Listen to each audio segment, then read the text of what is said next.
Soalan yang terakhir yang ingin saya tanyakan kepada Sahibus Samahah berkaitan dalam kehidupan kita ini, tidak kira pelajar, ibu bapa, guru-guru, sama ada di tempat kerja dan lain-lain, pasti akan ada kita katakan kita menghadapi masalah di dunia ini.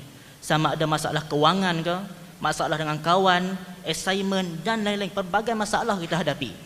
Jadi bagaimana agama kita mengajar kita ketika mana kita rasa down, kita rasa macam diri kita ni tidak bermakna, tidak dihargai, kita rasa stres. Jadi bagaimana agama mengajar kita menghadapi perkara ini?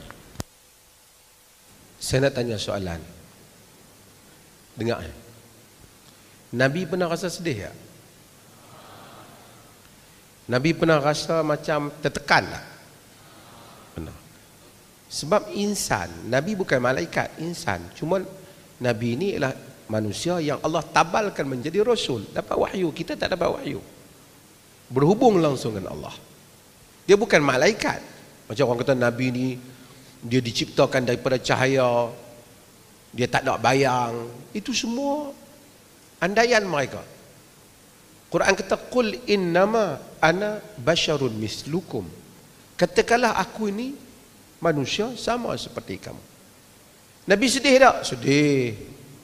Fala'allaka bakhi'un nafsaka ala atharihin in lam yu'minu bihadzal hadithi asafa. Boleh jadi kau tertekan, terdesak dirimu. Bakhi'un ni lagi berat pada tu.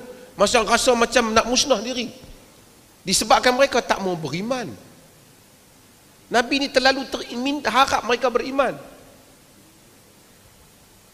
Quran kata walaqad na'lamu innahu la yahzunuka alladhina yaqulun fa innahum la yukadzibunak walakin adh-dhalimina bi ayatillahi yajhadun.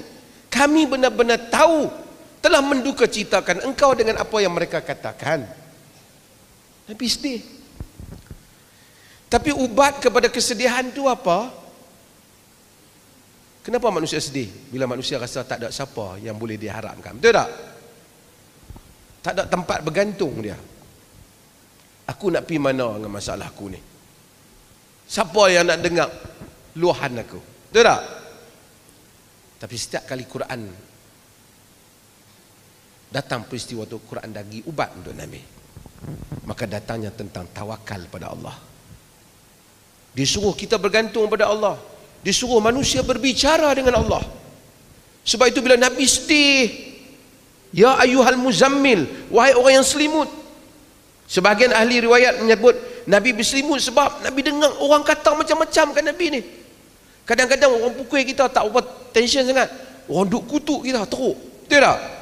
Kita pipi orang kata kita, hantau tak? Depa semua kutuk hang. Padahal yang kutuk 3 orang, member kita habaq, depa semua kita penin. Pipi kat sana orang kata kat kita, pi sana orang kata kat kita. Manusia tertekan. Ya ayyuhal muzammil, wahai orang yang berselimut. Nabi selimut. Qumil laila illa qalila, bangun malam melainkan sedikit. Allah ajak Nabi supaya bangun malam, tahajud, salat, doa.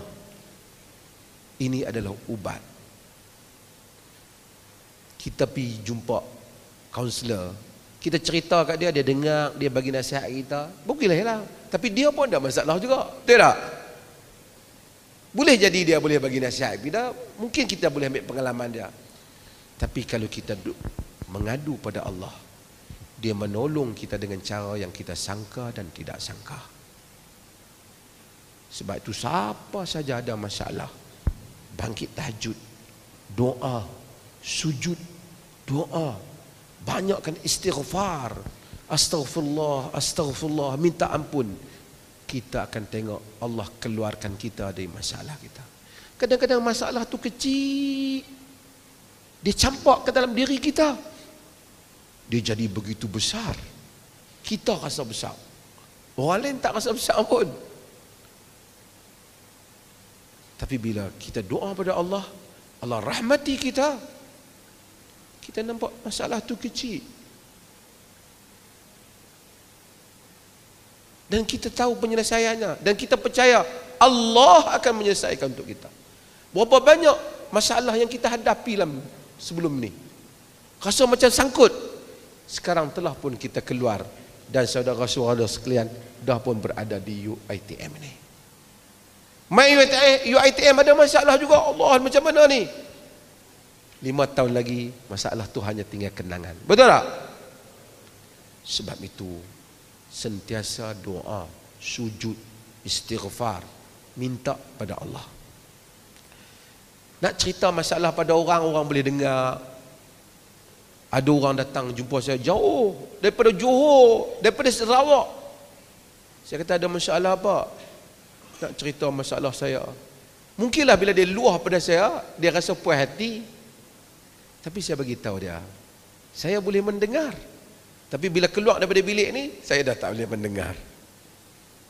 Masalah dia.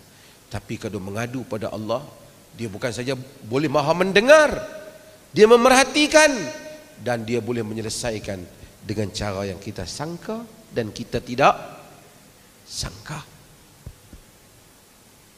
Sebab itu ubat kita semua sentiasa apa? Salat.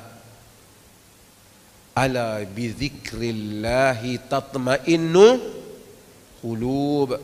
Ketahuilah dengan mengingati Allah akan tenanglah jantung hati kita. Boleh? Jangan tinggal salat. Ni perlih ni kita lancar. Perlih hayya 'alas salah. Every person in this state must establish salat. Mesti menunaikan salat. Kempen kita. Kalau kita tunaikan salat, Allah akan menurunkan rahmat. Salat dengan erti kata yang sebenar. InsyaAllah. Terima kasih. Buka pada dia orang untuk tanya pula.